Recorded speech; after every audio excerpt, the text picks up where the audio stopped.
Hey, what's up everybody? Welcome to another episode of B is for Build. It is a really hot day today and it's gonna be a hot weekend. So just off the start, I'm gonna say I'm probably gonna look pretty ridiculous. I'm sweating bullets, but work is continuing. You can probably hear the air conditioner going in the background, but it does almost nothing. So we're just gonna keep going and do what we can. The goal for this episode is to get the car to roll under its own power. We wanna do it a little shakedown. Now, I wanted to do like a shakedown on the street. I really wanted to pull up to Burger King in the most convertible Evora in the world, but we do not have the things to make it street legal enough. Even if I do get temporary registration, we don't have things like taillights and headlights that you have to have on a car, or fenders. You know, there are things that you have to have legally, or mirrors. I'm gonna stop right there. There's lots of things that we don't have, but we can drive it on our property, and that's the goal. So we want to get there, and we're gonna do that. And this might be a goofy one because when it gets really hot, you don't think straight. Talking to you, Costa Rica. All right, stay tuned.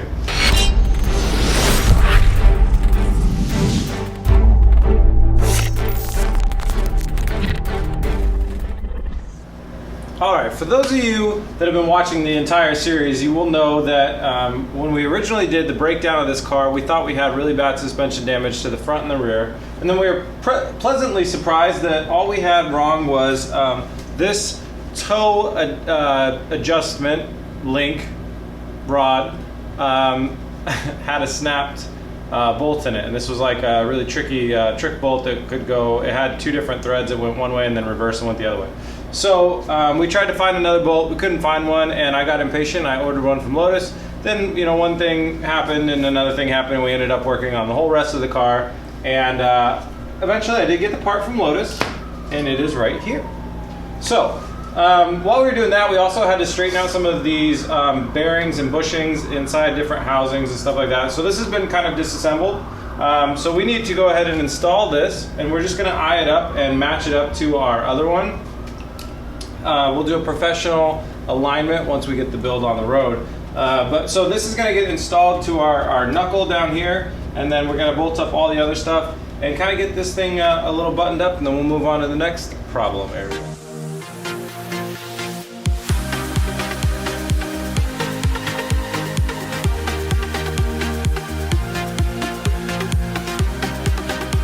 Success! Well, we kind of set a low standard for success here, but all the bolts are on, back together. We didn't lose any, so that's a win, and everything fits back together. So, I left everything loose because, as you can probably see right here, we have a damaged rear sway bar. So the next chore, and then, so I need to learn more about this broken guy right here, because I don't know if it's broken or if it just needs to be popped back onto the new one. I don't know if it's a pop on and off thing, or if it's a broken thing, but my new sway bar doesn't come with the whole setup. So we'll learn more when we get the sway bar off. So that's the last cool thing, well, until we mount up the stuff on the front, that's the last mechanical thing that we need to worry about. So there is a mount here and one on the other side, but when we look down under here, I don't know how I was looking at stuff. I was under here.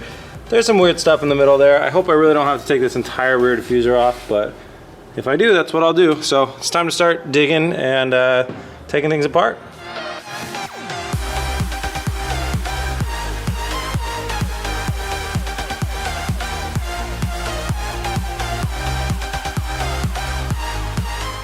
All right, so that's the rear diffuser that we took off, and I just found some cool shit under here, so I figured I'd show you guys. So our sway bar damaged on this side. Coming underneath, mounts up right there. The aluminum mounts right here, runs across. And then I was looking at the exhaust system. Sorry, I gotta kind of slide. And then there's this really cool, this is a solenoid, some sort of exhaust cutoff, and it only goes to one of the pipes. So both of those two pipes lead into the muffler. And then for some reason it's got like one that they must have a baffle in here, and this probably pushes forward and backwards. Yep, just like that. For some reason or another, to do on and off, I assume like a sport mode thing or something. I don't know, but it's pretty cool. And then the sway bar runs across over there and needs to be, and then bolts up to the frame. And then over there, their connector to the rest of the suspension components is connected, so it's bolted up on the driver's side. So we're gonna have to come in here, snap that thing off that mounts the wire to the sway bar, and that wire powers that solenoid, I assume. Well, I know actually, because it runs right into the back of it. Unless it's a vacuum. Oh, that's not a wire. That's a vacuum. The vacuum vacuumies itself, and then if it gets enough vacuum, it must open or close that, and that's probably part of a, what's it called? A going green something, environmental friendly exhaust. So I read a tutorial before I bypassed that vacuum with our cold air intake, so I'm sure we're stuck on performance mode, not Mother Earth mode. So all good there. Okay, so I'm gonna go ahead and unbolt the sway bar now.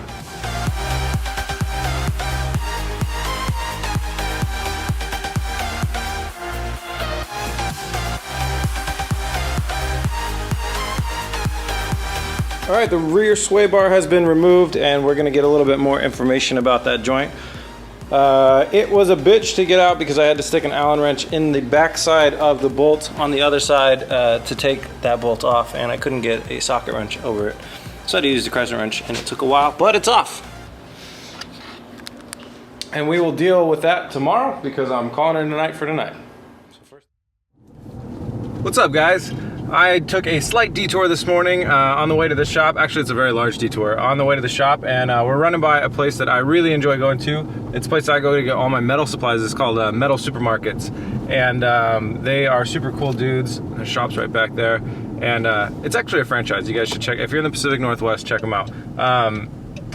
I'm gonna run by their place and get a bunch of metal so we could potentially build the rear harness bar. I wanna get the harness bar at least mocked up or in the right spot or measured out, and get all the tack welding done before we start to reinstall the interior, before we put seats back in and any of that other good stuff.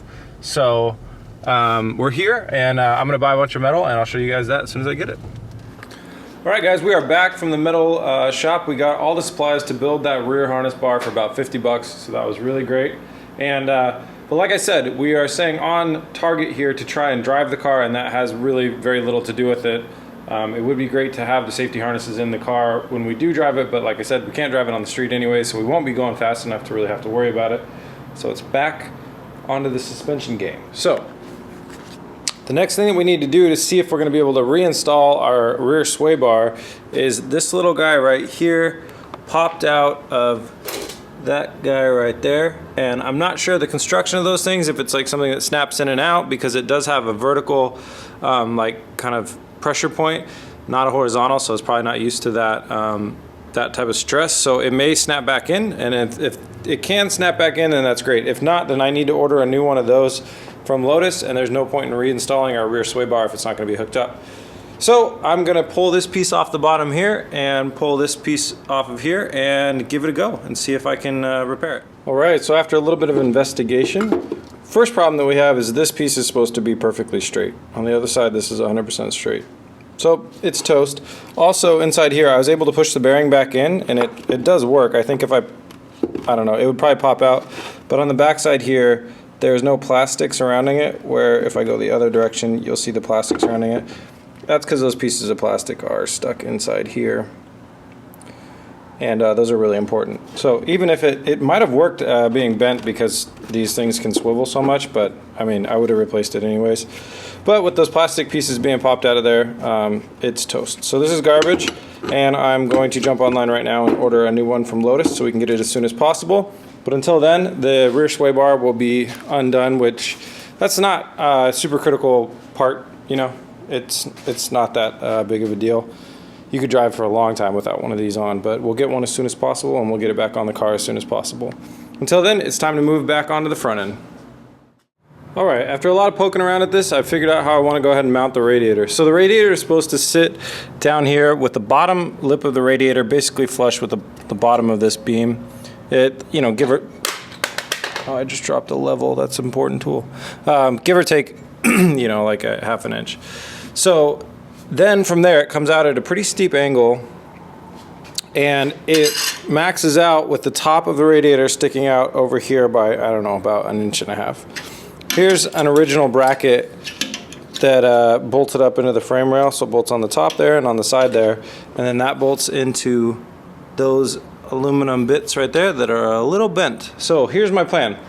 I'm going to get heavier gauge metal and I'm going to fabricate these brackets and I'm going to slot them so it comes down and then it's going to come out and then have a flat spot and come out so the radiator slips in and slots in there. And then we'll cover those in some sort of foam or rubber so we won't get the metal wearing away at the aluminum over time or anything like that. We'll just put some rubber padding inside there and that will make it nice and cozy. Then for up here, oops, that's backwards.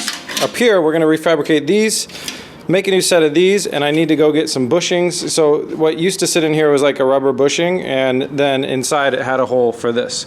So I'm off to the store now to go try and find rubber so we can build one of these and then have this thing stick into it.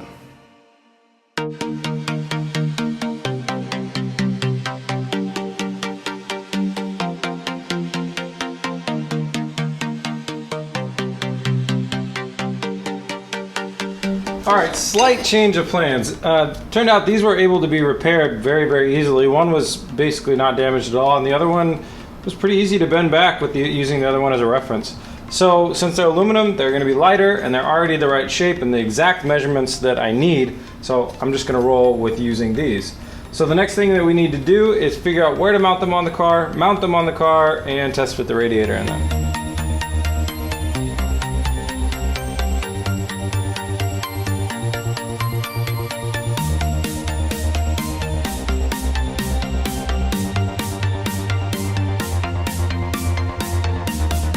Alright, we got our holes, everything drilled, measured, ready to put our mounts in. So what we did was we measured them out equally distant away from the frame rail so they'd be in the same spot. We mocked it up with the radiator there, and then we went ahead and even went as far as drawing some lines. So that's for the wrong side. Let's use the wrong side. Okay, and then we threw our riv nuts in here so we can bolt these things into the frame rail. So we just drilled out holes and then used a riv nut press, and they're basically like rivets. You guys have probably seen them on other stuff anyways, or used them yourself, but they're pretty handy little things. So that's what we're going to use to bolt those on there. So we'll probably mock those up, but the next thing we really need to do is start looking at these bottom brackets and how we want to fabricate these and build these. There is a nice hole, if I remember. There's a hole on the back side that we can drill into if we need to use that for more leverage. That's how the old ones worked. The old ones were made out of aluminum though, so it's a little bit different approach. So yeah, we need to go ahead and start probably, I don't know if we'll bolt in these things so we can have a better view at mocking up the radiator. Probably will. And then bolt into these and mock up the radiator and then start welding up our, start measuring out, cutting pieces, and building our lower mounts.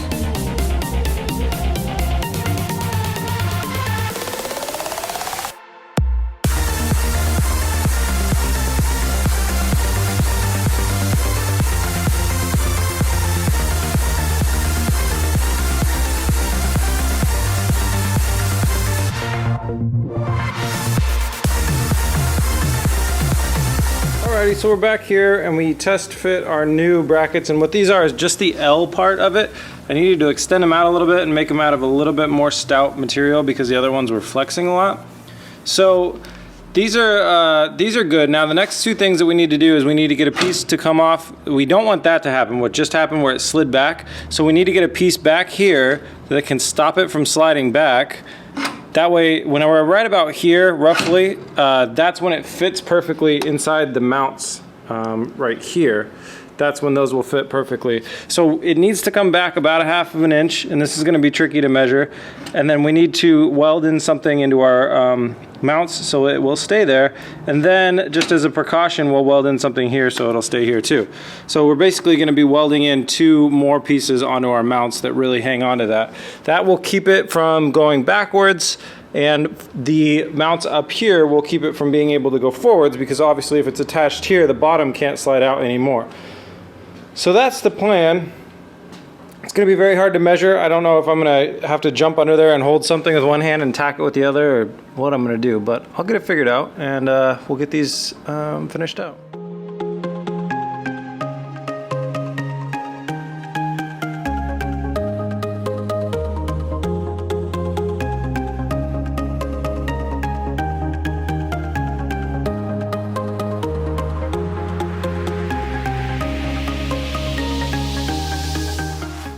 All right, the brackets are looking good. So here's these new pieces that we welded in here that stops the radiator from slipping back into the frame of the car.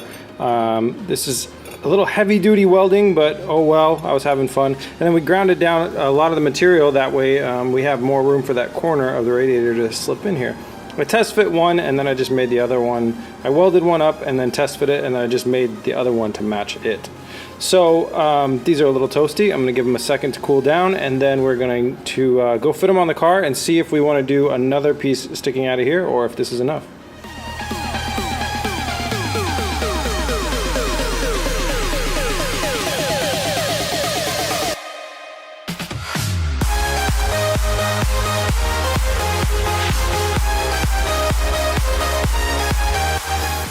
All right, we got both of these mounts all rubberized. I use this, I love this stuff, extra strength spray adhesive. Just sprayed just this part of it and then stuck some rubber to it. Once this all dries up, then we'll trim it so it's nice and square on both of these. While that is waiting to dry, Eric is here. We got the TIG welder fired up and we are about to TIG all of our mounts onto the car. So let's get started on that.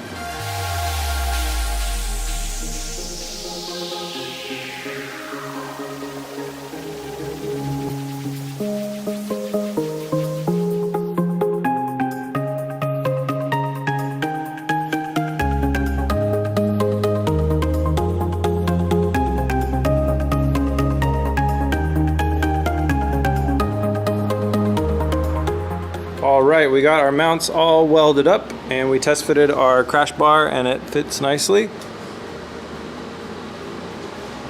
So now what's left to do is we'll put the crash bar in, we'll bolt it in, we'll mount the radiator, and then we got to fill it and probably get some other fluids and fill a bunch of other stuff. Things that need to be finished off after we do that is these are the power steering return lines, and that went to a power steering cooler, so we will be installing one of those. But we have to finish these frame rails before we go through all that work, or else we're gonna have to do it twice. So who knows when we'll do that. But anyways, for now, we're gonna put our front impact bar back in and then mount the radiator up.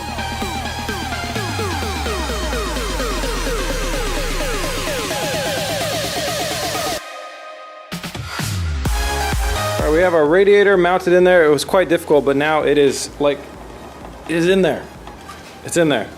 So, and again, this is just a test fit, because then we have to, after we take it around the block or whatever, we have to take everything back out. So anyways, so that's on. So we're gonna need to install the fan, but first we're gonna go ahead and deal with the water portion of this. So we're gonna fill up the radiator by using that crazy compressed air bleeder system 5000. So let's go ahead on to the back and take care of that.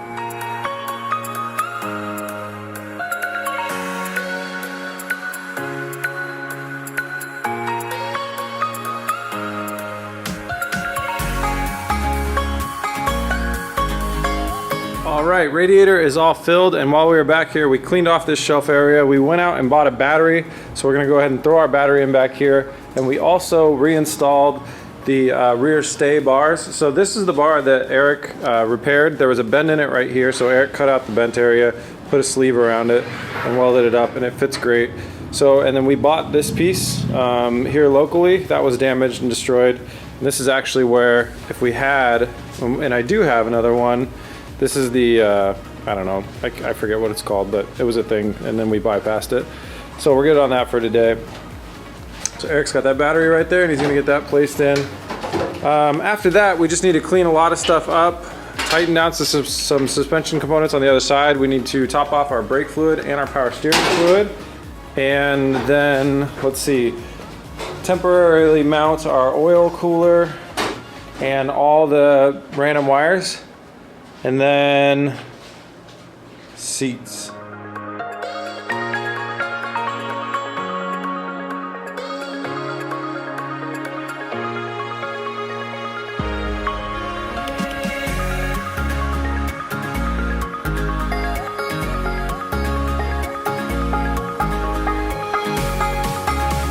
All right, guys, we have things that have happened. This car has transformed more in the last 30 minutes than it has in the weeks leading up to it.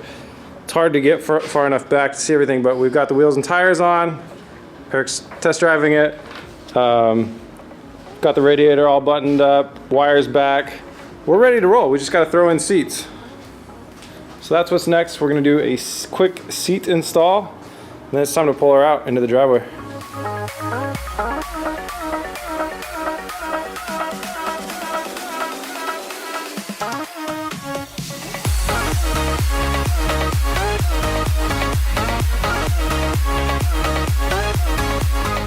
We haven't even tried starting the car yet, but here we go. We're gonna try and drive it for the first time.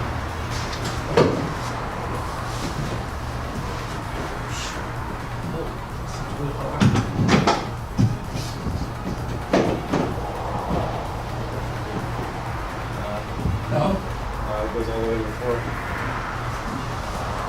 We might not have brakes. We'll just start slowly. It's gonna have to be. Alright. Let's turn the heating system down. Lights off. Okay, cool. One park. Here we go.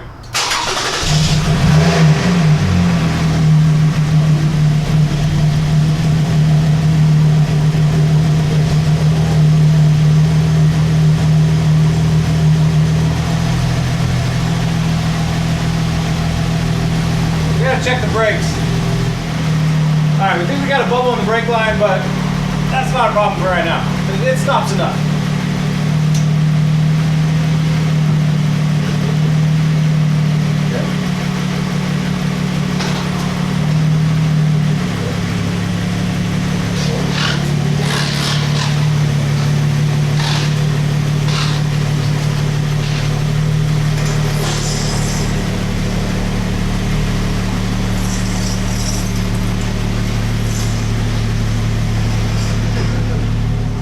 All right, guys, here we go. It's the first drive. I'm gonna try and make it to the end of the driveway.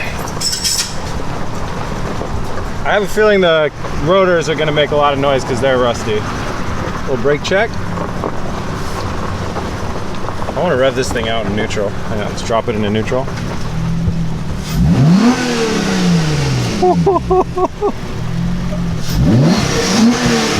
Oh my God, it sounds so good. All right. We're back. Now we don't have any insurance or registration of any kind, so we're not really gonna go very far. Also, we look like fucking maniacs.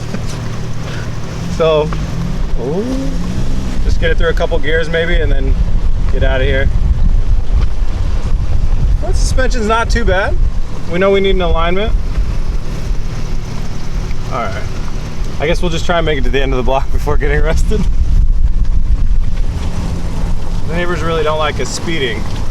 They've called the cops on us for that before. Here, we'll back up here. There's another. Test our reverse. We are in reverse. Oh, Jesus. Oh, this is so cool.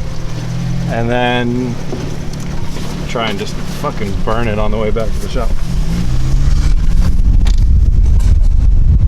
Oh, Kim! We killed Kim!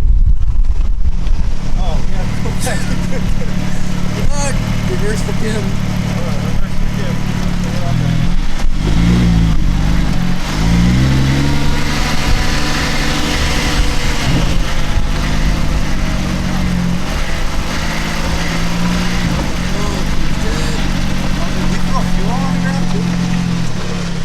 He's dead.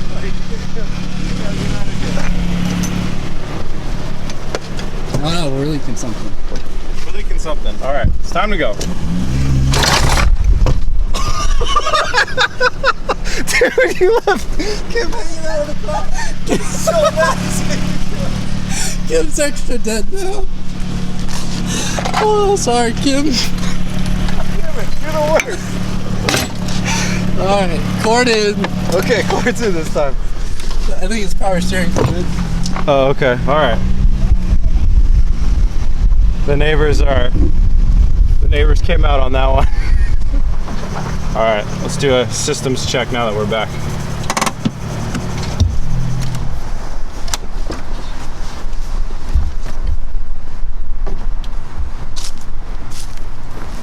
Yep. Oh, look, it got the radiator. Oh. Look at all that. Here, let me turn the light on.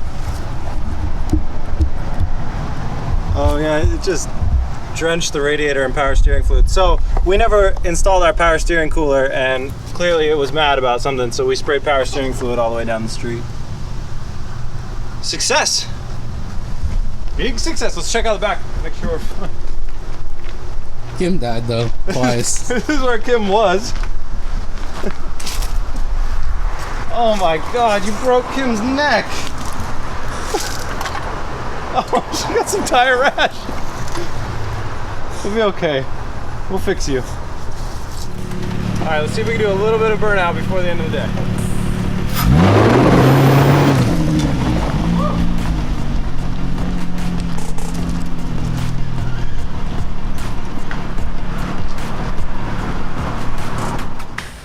Alright guys, that is a wrap. Thanks Eric for all the help today. Sorry Kim for the very double death.